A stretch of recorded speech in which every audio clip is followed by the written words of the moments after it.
Vous êtes sur les ondes du clan et dans cette capsule vidéo, nous accueillons Grégory de Hussards Varsovie qui nous propose une formation antiterroriste. Donc nous allons parler tir, nous allons aussi parler terrorisme, mais aussi de tout ce qui gravite autour des Hussards de Varsovie. Donc, pour ceux qui ne connaissent pas Grégory, je vais inviter Grégory à se présenter brièvement, toi et ton activité. Donc salut Grégory.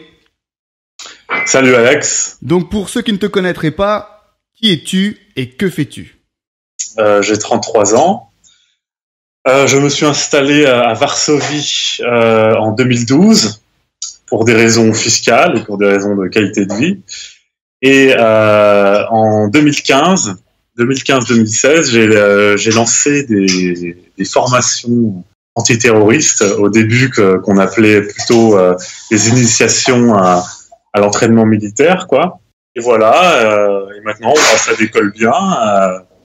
Mais là, on est à même de proposer un stage tous les 2 mois.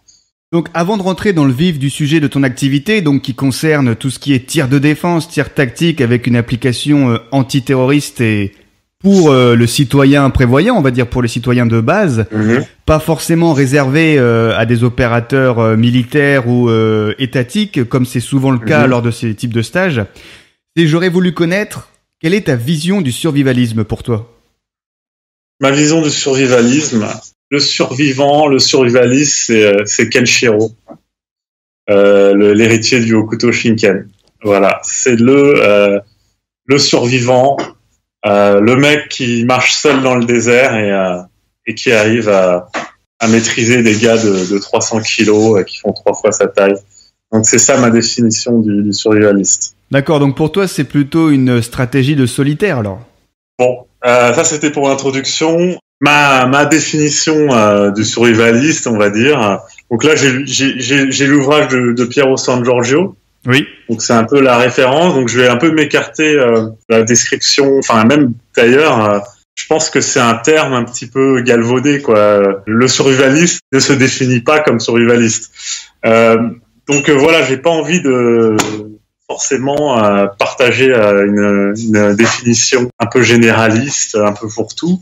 Je vais te donner ma définition très personnelle. Bah c'est ce que je veux justement, parce que exactement, je suis d'accord avec toi que la définition du survivalisme, c'est un mot en fait qui est très large, un peu fourre-tout. Chacun a un peu la sienne, et justement, je te demande, pour toi, quelle est ta définition du survivalisme?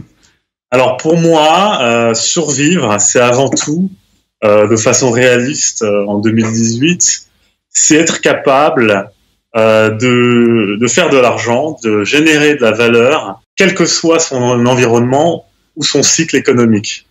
Je m'explique. Pour moi, le survivaliste, c'est l'entrepreneur qui, sans aucune subvention, sans aucune aide étatique, sans aucun aussi capital de départ, ou avec un capital minime, on va dire, parce que quand même, on est obligé de commencer avec un peu d'argent, va réussir à faire sa place sur un marché compétitif, ou alors même à créer une nouvelle demande, quoi, une offre totalement originale.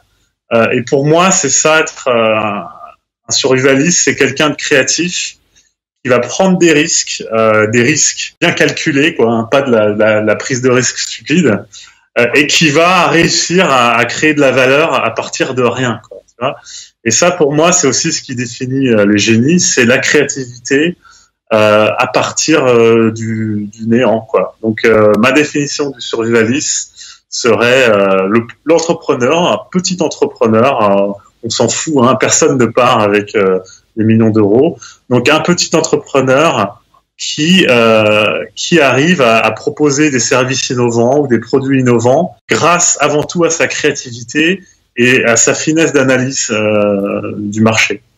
D'accord. Voilà. Donc c'est une définition un peu originale parce que dans le milieu du survivalisme, quand on consulte des forums ou des sites spécialisés, on parle souvent de permaculture, d'autonomie, d'avoir sa maison à la campagne, hein, sa base autonome durable, comme présente Piero San Giorgio dans son livre, qui est un concept qu'on constate a beaucoup d'impact dans la communauté.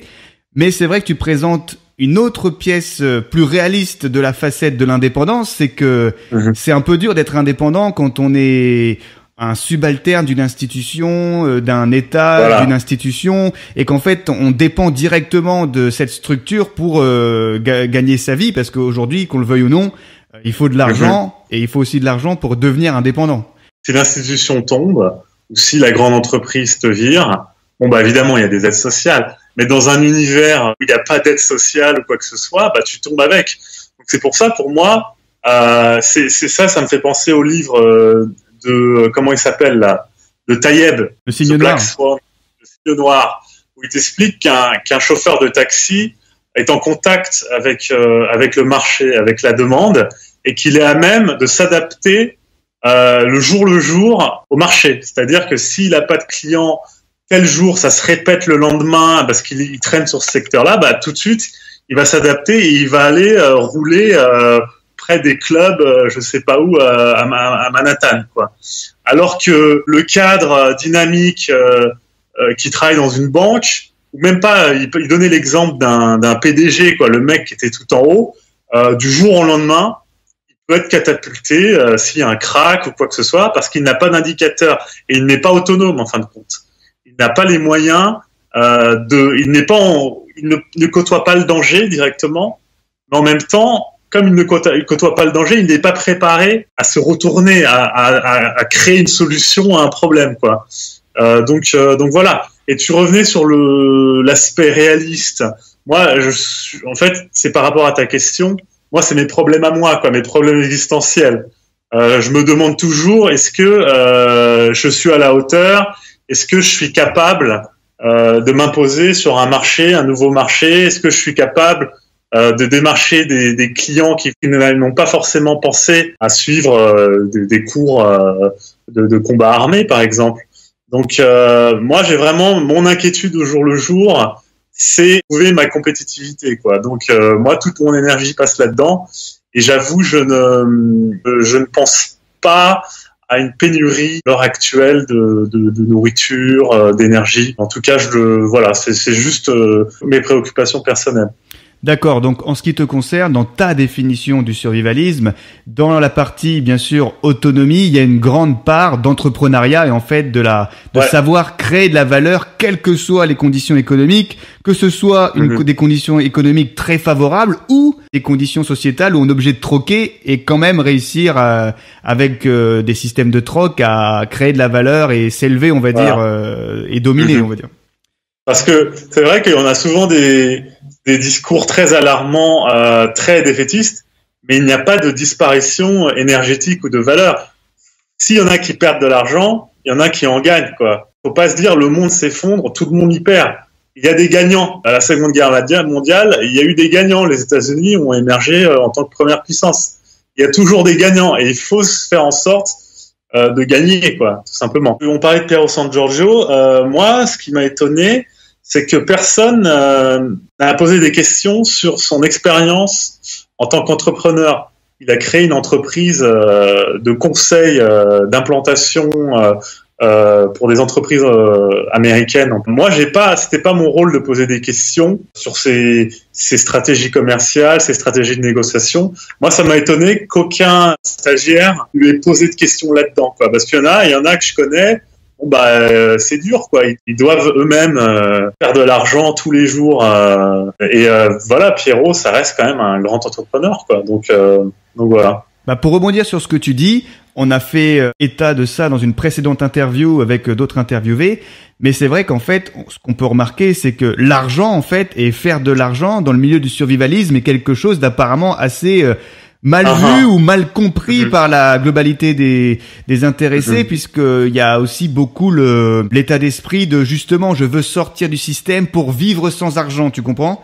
Et d'accord, selon moi, ils ont pas compris qu'en fait l'argent est un outil que de toute façon, même si on peut faire du troc sur une part des choses, et c'est tant mieux, c'est tant mieux. Le système actuel fait qu'on ne pourra jamais complètement se séparer de la compétence de savoir créer de la valeur, en fait, si on veut prospérer et survivre. Je vois le principe, en fait, chez les survivalistes. Comment s'appelle ce terme déjà? Chez les moines d'ailleurs. C'est de se satisfaire de peu. Il y a un mot. La frugalité. Alors, il y a frugalité et il y a ascétique. Voilà. Ah oui, l'ascète, oui. Voilà, c'est ça. Et moi d'ailleurs, je partage aussi quand même cette définition. Par exemple, moi, j'ai pas de voiture. Moi non plus d'ailleurs. Voilà. Mais c'est un luxe aujourd'hui de pas avoir de voiture. Ouais. Parce que ça veut dire que t'as pas besoin d'aller dans un travail, enfin t'as pas besoin de payer une voiture pour aller dans un travail, ça veut dire que t'as une liberté autre que... C'est vrai.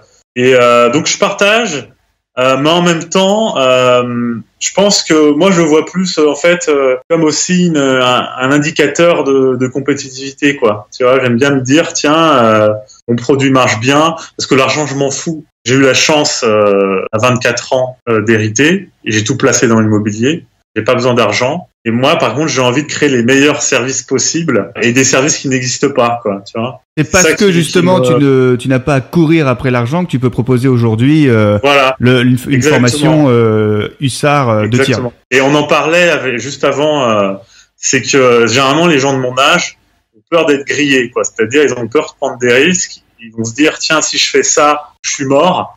Donc ils vont pas entreprendre, ils vont pas faire les choses. Et moi, j'avais démarché pas mal de jeunes de mon âge et ils ont toujours bloqué, quoi. Alors que des mecs comme Piero San Giorgio, des écrivains comme Piero, comme Frédéric Delavier ont accepté. Pour revenir à la réflexion originelle, le fait que je sois financièrement indépendant, j'en ai plus rien à foutre, quoi. Tu vois, donc je peux marketer agressivement un produit. Bon ils ont pas d'aide sociale à me retirer, et moi je respecte la loi. De toutes les manières, moi mon cadre légal c'est la loi. Le reste, j'en ai rien à foutre, quoi. C'est juste des codes culturels ou que sais-je, quoi. Ouais, donc, ça te permet de mener ton projet avec des vraies convictions. Voilà, exactement. Et donc, j'enchaîne. Pourquoi avoir choisi l'expatriation et au final avoir quitté la France? Parce que après, on commence par les sujets qui fâchent, hein, parce que après le savoir-faire de l'argent et créer de la valeur, le deuxième sujet qui fâche dans le milieu du survivalisme et plus largement, c'est l'expatriation. Quitter le pays. Ah ouais. Alors ça, j'ai jamais compris.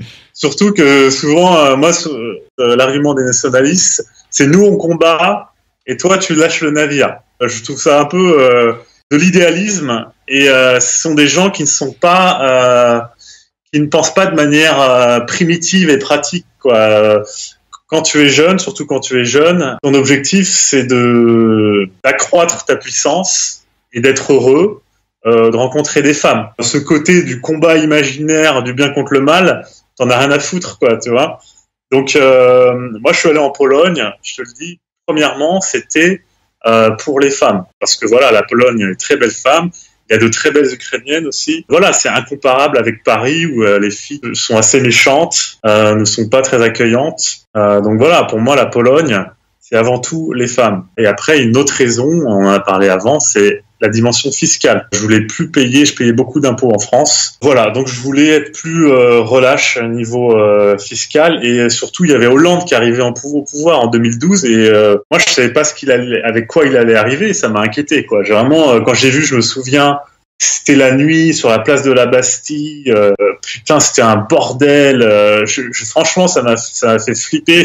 Et premièrement, oui, c'était vraiment, pour moi, c'était les femmes. Et aussi, l'intérêt de la Pologne, pour moi, c'était l'immobilier. Ok, donc maintenant on connaît bien les motivations qui t'ont fait quitter le pays, hein, on peut comprendre, il n'y a pas de vérité universelle. Et pour ceux qui diraient partir pour des raisons fiscales, alors on part jamais à 100% pour des raisons fiscales, c'est toujours un facteur influent puisque ça fait partie de la vie dans une expatriation.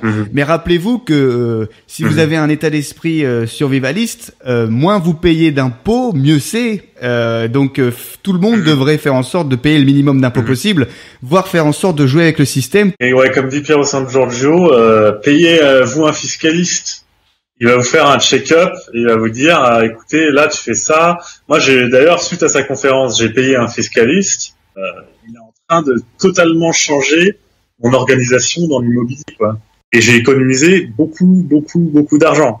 Il est important d'avoir un bon fiscaliste. Et on commence par ça. C'est le commencement. Souvent, on commence les affaires, on fait tous l'erreur. On a l'idée, on y va. Non, tu commences par la fiscalité et après, tu es dans un climat sain et là, tu te lances, quoi.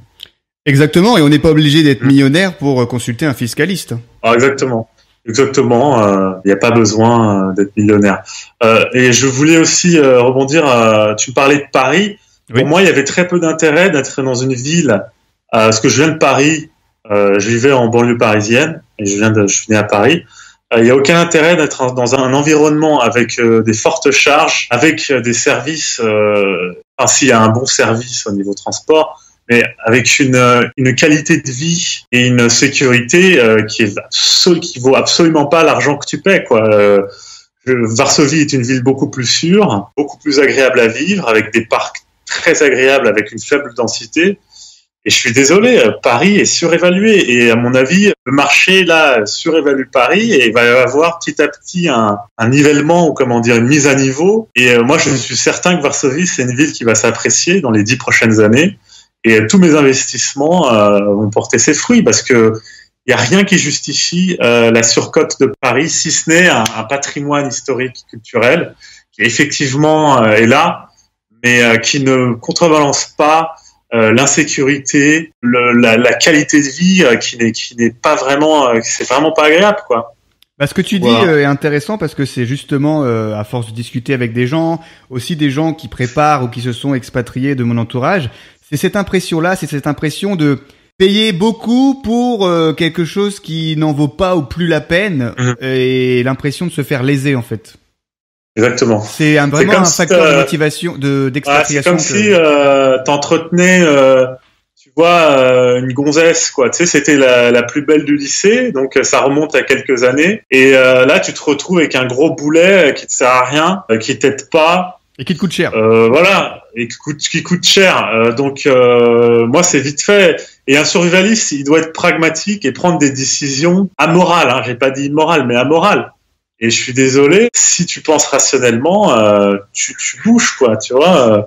Le survivalisme est né aux États-Unis. Les Américains, c'est des mecs, c'est des nomades, hein, ils bougent. Ils se posent pas trop de savoir s'ils abandonnent le combat imaginaire du bien contre le mal. Hein. C'est vrai que beaucoup se torturent l'esprit et beaucoup se font un film, beaucoup croient en des choses qui sont plus ou moins réalistes, mais après chacun a sa vision du monde, donc ce qui est réel dans ta tête est réel pour toi. Donc chacun fera sa décision, mais en tout cas je te remercie d'avoir présenté ton point de vue sur ton expatriation et ta vision du survivalisme.